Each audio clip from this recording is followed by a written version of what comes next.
Hey everybody, this is Matt with Gear Focus. We are bringing you our third episode of our creator interview series, and today I would like to introduce a very special guest that we have, and his... Oh shit, I'm supposed to be in LA doing this interview.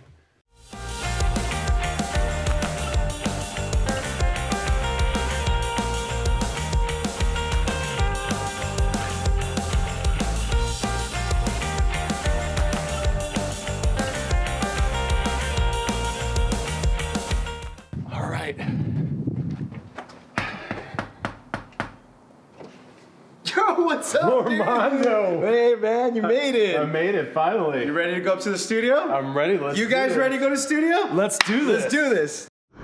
Welcome to the studio, man. Hey, great to be here. Yeah, dude. Awesome, man, awesome. So this is where the magic happens. I feel like I know I've already been here before watching your videos, and you guys have probably seen Armando Ferreira's videos. You got it right. Hey, all right. And I've been practicing. Yeah. And we'd like to welcome Armando to our creator interviews. This is our third episode of our creator interview series, and we're super, super excited to talk with Armando and about your success as a YouTuber. So why don't we get some equipment set up here, and you can show me how you do all your magic. Sounds good, man. Let's Sweet. do it. Awesome.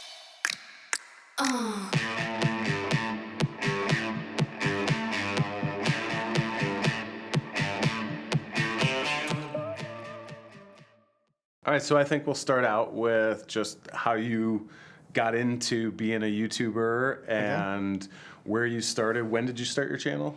Started back, I want to say in 2009. 2009. Okay, so just over 10 years then. Yeah, it's Wow. been that long. Wow. Gosh, it just flew by.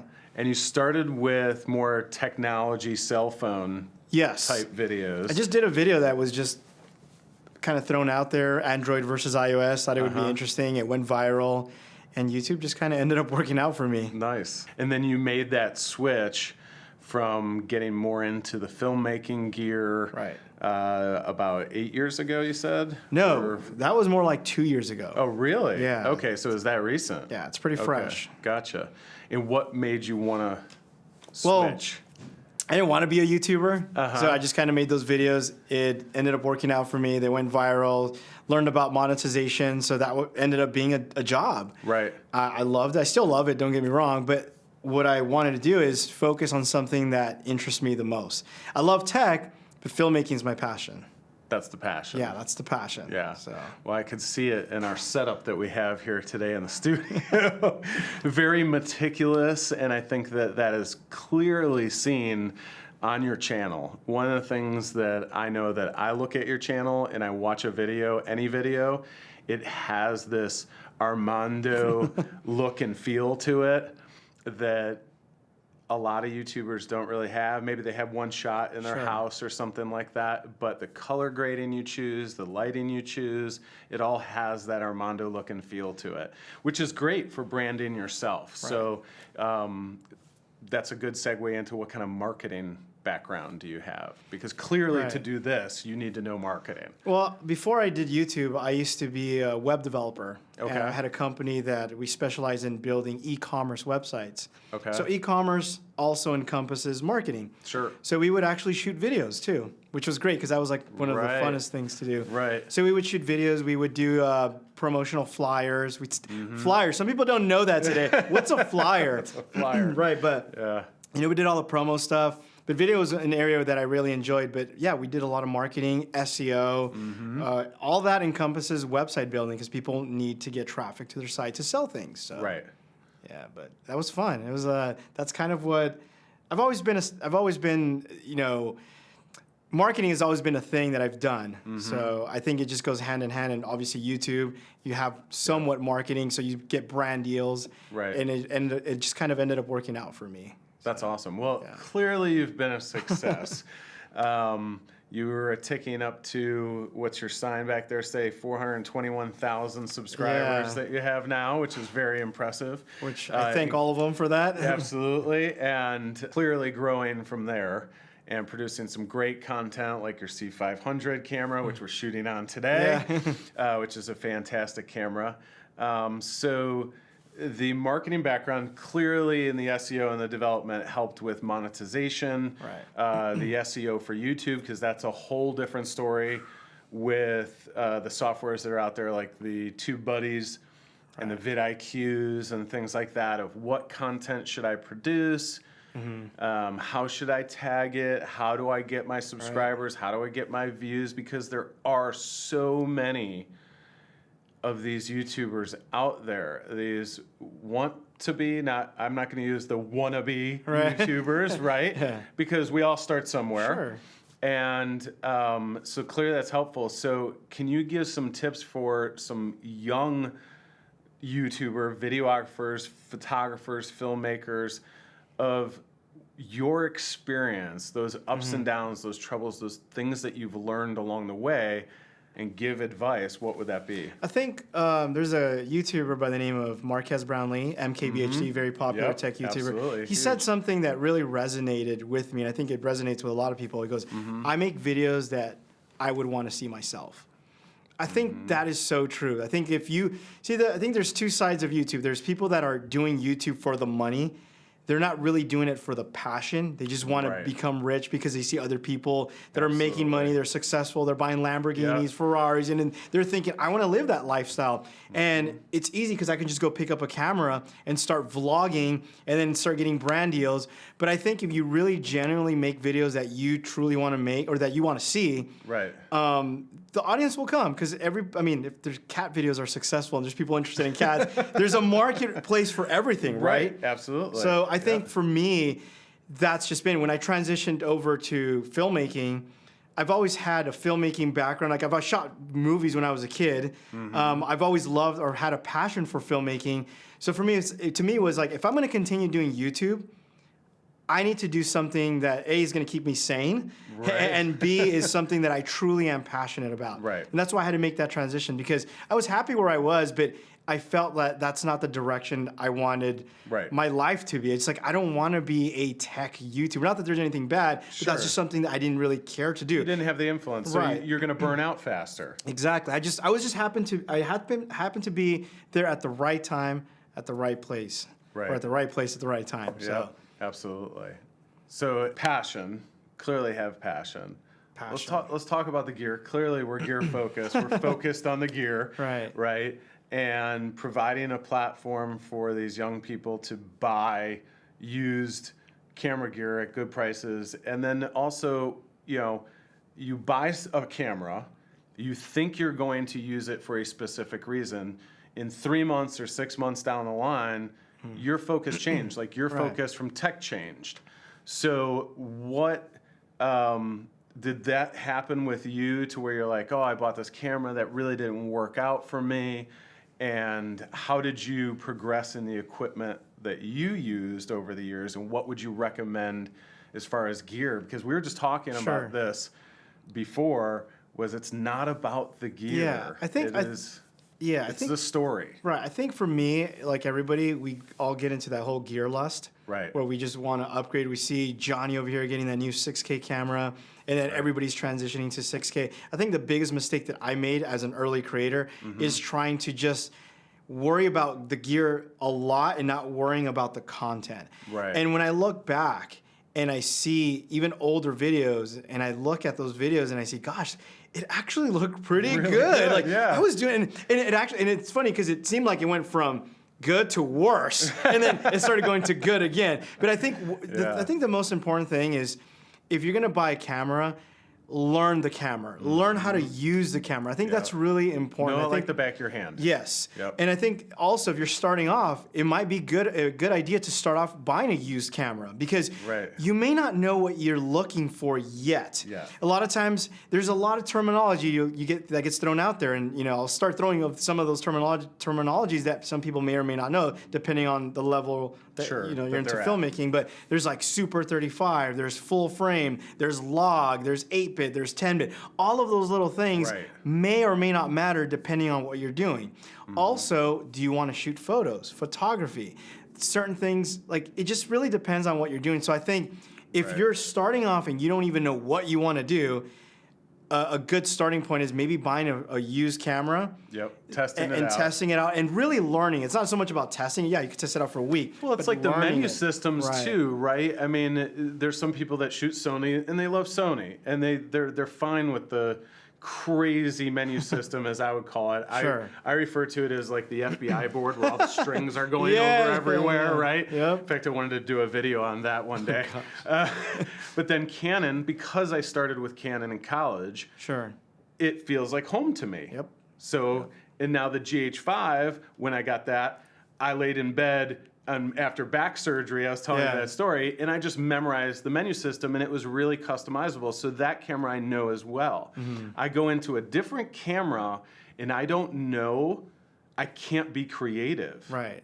Because I'm more focused on the settings of the camera than just hit my preset, I know I'm there, Right. tweak it a little bit, and go and start shooting. Well, So- the other thing too, I remember when I first started off, like I could only afford one lens. Right. And it was a 35 millimeter. What was your first camera? And what was your first It was, and it's gonna sound crazy. Well, hold on. How far back do you want to go? What was my first camera or my first YouTube camera? YouTube camera. Let's go YouTube camera. It's gonna be up there as a 5D Mark II. 5D Mark II. Yeah, Okay. but understand, I came from filming way back, so Sure, I used to do, like I said, home videos, and But that's still a great camera. it's amazing camera. It was an amazing The 2 camera. and the 3, and now that the 4 is out Right. and the 1DX Mark III came out, you could pick up a 1DX Mark II for super cheap compared Right. to where it was. It's like dropped like $500 or $1,000 used value, Mm-hmm. like literally overnight.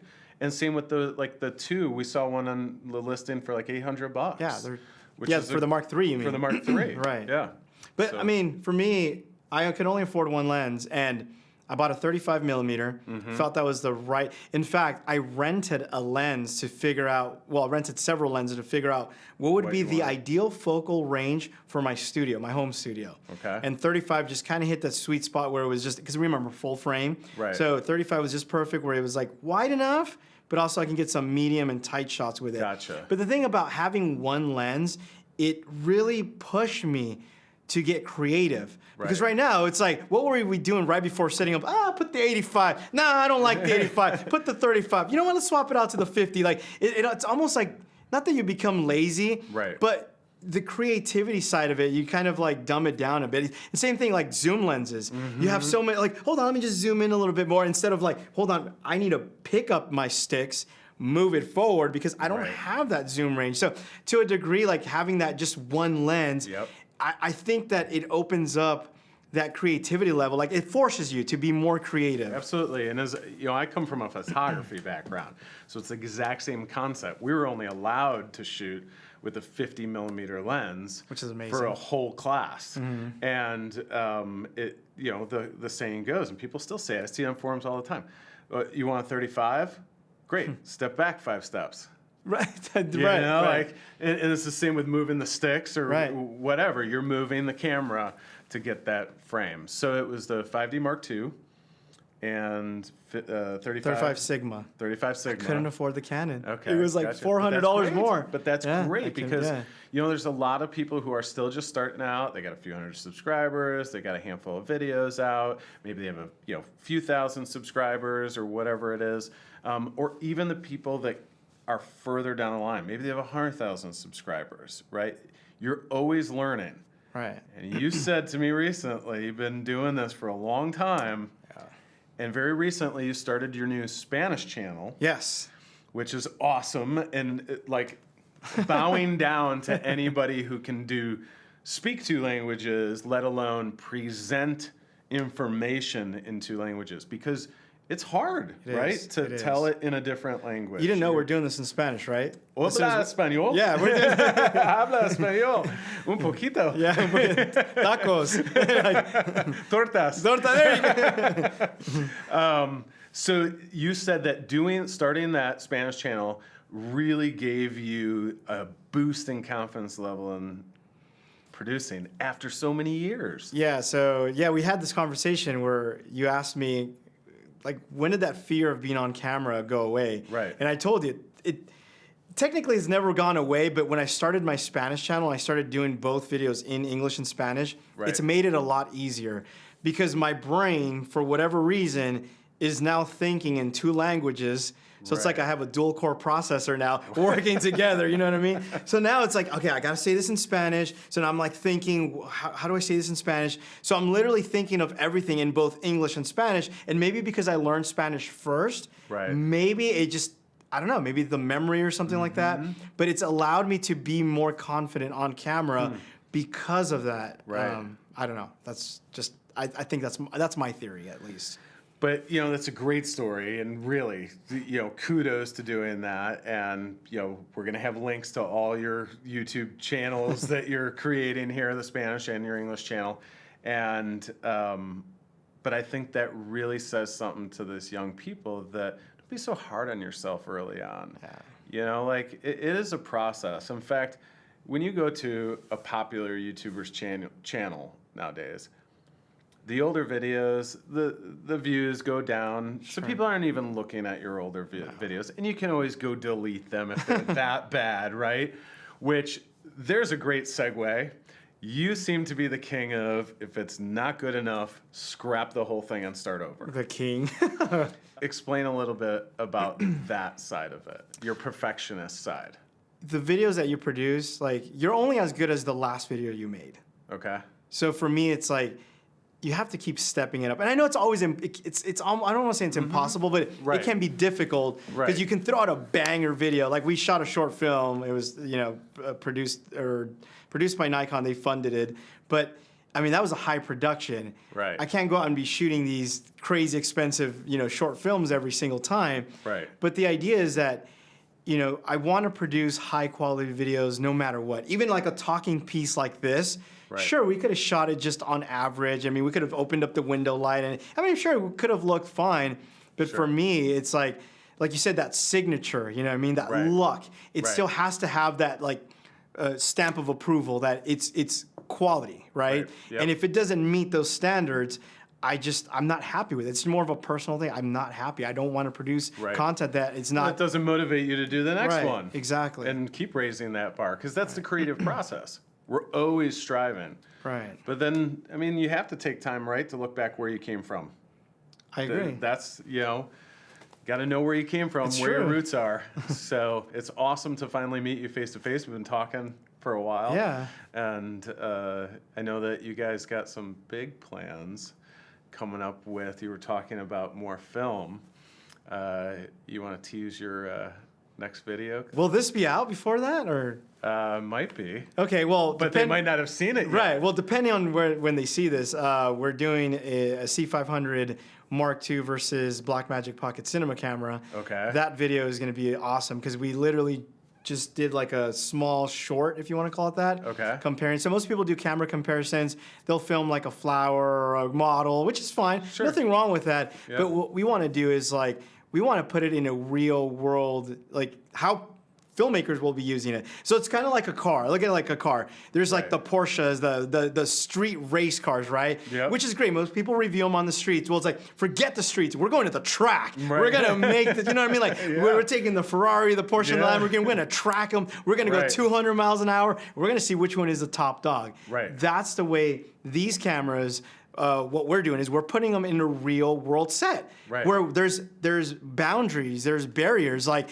you know, you have the Blackmagic, that's a Super 35 sensor. Right. Well, if we're filming in a tight spot, that is going to be a challenge as opposed to the C500 that's full frame, because now it's not even so much of a, I'm going to back up. I have a wall right here. I can only back up. So what does that mean? The lenses only go so wide. Exactly. So, and they change the perspective. Exactly. Yep. So now that means, I'm forced to change the lens. So if I'm on a 50 mil on the C500, now I have to be maybe on a 35 or a 28 or a 24 on the Blackmagic, but that changes the feel and look. that also changes the emotion of the film. So Right. those are important things when you're buying a camera. So, doing a real world test like that in a real environment changes the dynamics of like how you see a side-by-side comparison. Because right now we could do a comparison and sure, we can back up to make both of them look ideal, but that's not a real world test. You Right, know what I mean? because you're not using them No. in that way. No. It's good to pixel peep, as they Sure. call it, and see, different features of coloring and whatnot, and how the profiles match each other and things Right. like that. That's more of a technical test, though, right? Right. And that's not real world No. use. And that's where you're going with your videos. It sounds like you want to go more into doing those more often. Not that you can afford to do those all the time. My wallet's upset right now. Exactly.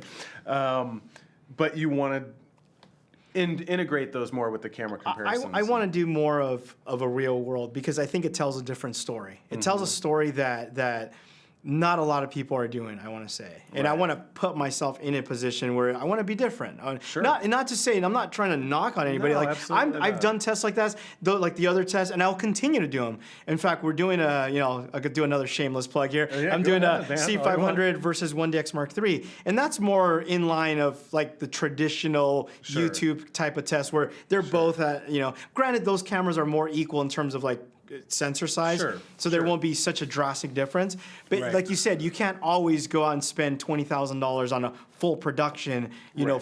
film set where you have gaffer and lighting and or makeup Yeah. and you have the Yeah. whole crew. It's just not feasible. Right. YouTube doesn't pay that much. Yeah, exactly. Well, and that's the thing too. Maybe it's not worth it for people. Maybe they have this pipe dream, and it comes back. You have to ask yourself, do you really have a passion for this? Can you see yourself 3 years down the road, or 5 years, or 10 years, or whatever it is? Because this does not happen overnight. No.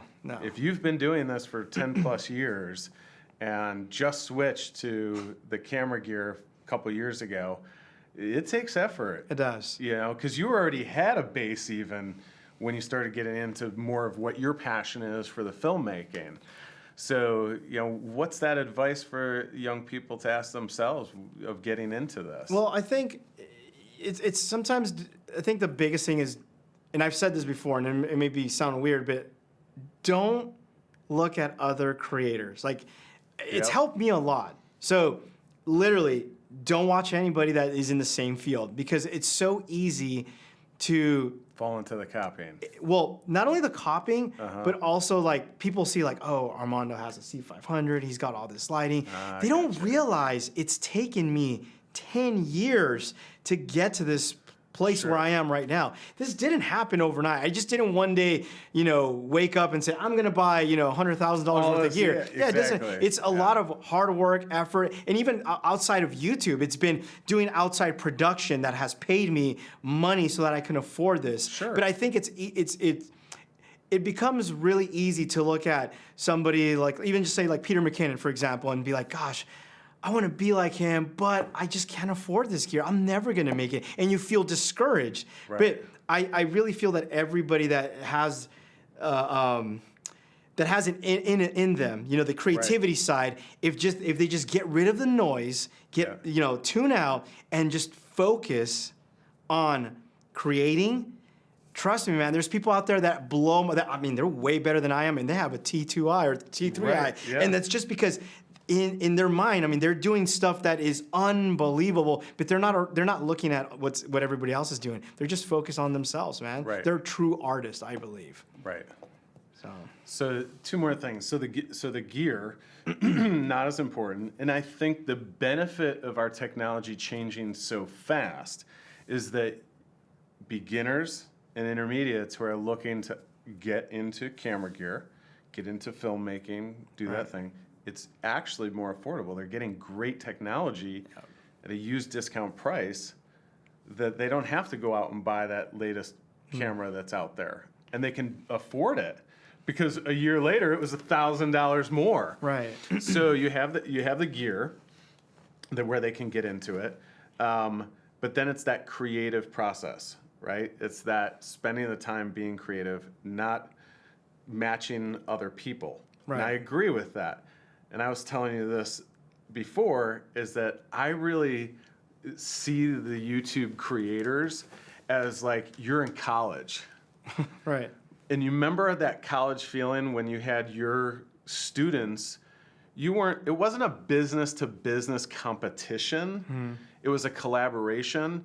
And I see that in the YouTuber influencer community, that you guys really support each other. And it's not like you're commenting on other people's videos, like that was dope, that was sweet. And I think it's so cool that you're all making money doing what you love and what you're passionate about, yet it's not that business level of competition and cutthroat types of attitudes. It's going to be everywhere, but overall, that's the impression. Is that the feeling that you get with the other creators? It's funny because when I was doing tech, it was the reverse. It felt more like high school. Like everybody was in competition with each other. But when I merged or started doing filmmaking stuff, you're absolutely right. Yeah. It was more of a brotherhood kind of thing. Like, hey man, you need some help? I'll help you go out and shoot. I'll fly out there. And you know, it had that. And I think it's because we are all creatives and we just want to make awesome stuff. You know, we want to produce awesome stuff. So I think it's just a matter of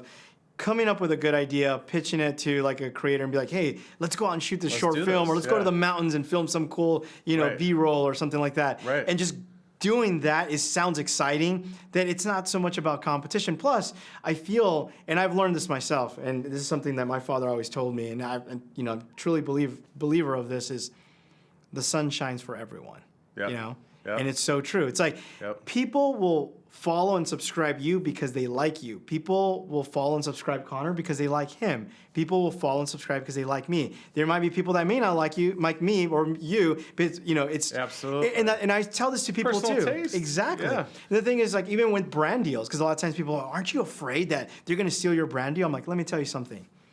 If I was a producer and I wanted Steven Spielberg to shoot my film, right, to direct it, do you think it really matters the competition around him? Absolutely no, because not, I like his style.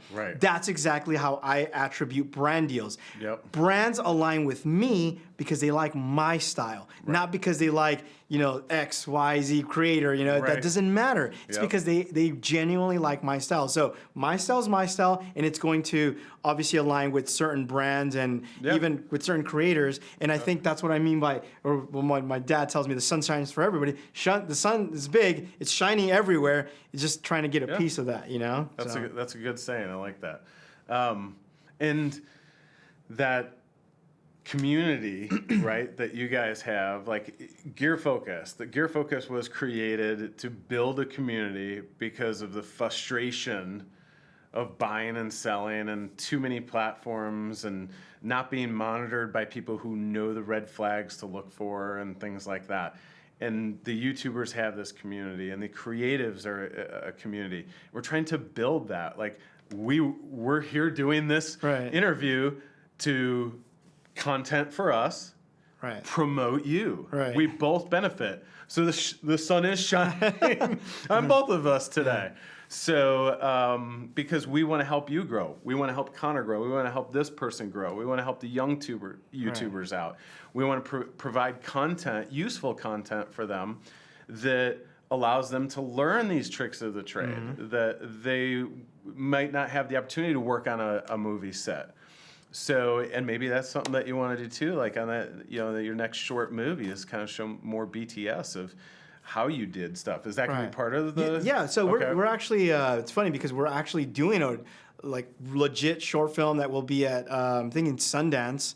So that's next week actually. What's the name of that?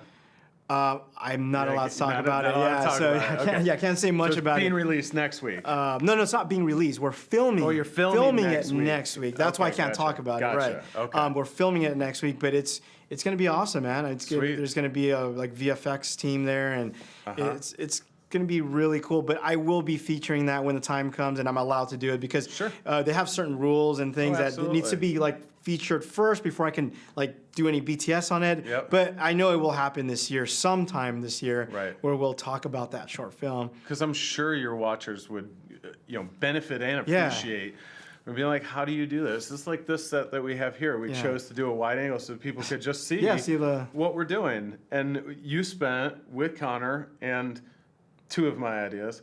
Well, you didn't really do much. No, I didn't. Come on now.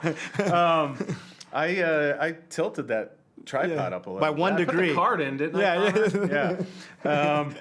But to show that you guys spent 4 hours. The camera started here. The main camera started here. It went there and around. And Connor was saying it, and it just went a big loop all the way around and wound up a foot different from where it started. But you weren't happy with it. Don't forget, we started with the couch too. And we started with the couch here. Yeah, and it was too low. And so take your time when you're on a shoot, right? We just mentioned this in another video that we did about like the process of shooting, more from a client's perspective, right? You know, like working for a client and doing a job. It was the same thing. Slow down, because sometimes like you and I could have been just chatting away, right, and not focused on setting it up and getting everything set. You go to a job, maybe you're shooting a Lamborghini shoot, right, and you're just drooling over the Lamborghini, and you have to remind yourself, I'm here for a job. Yeah. I'm here to get content. I'm here professionally. I'm being paid, or I'm gonna be being paid to shoot this video and earn money later. Yep. And I have a brand sponsor or whatever it is. So take your time setting it up. And you guys did a fantastic job. Well, I really appreciate you taking the time. It was so nice to meet you face to face. I'd like to thank Armando. Check out his channel. Support his channel, subscribe, and as the YouTubers would say, hit that bell to be notified. And congratulations on your success up until this point, and I hope that we can help spread the word about your channel, and look forward to working with you again. Awesome, man. Thank you. Sweet.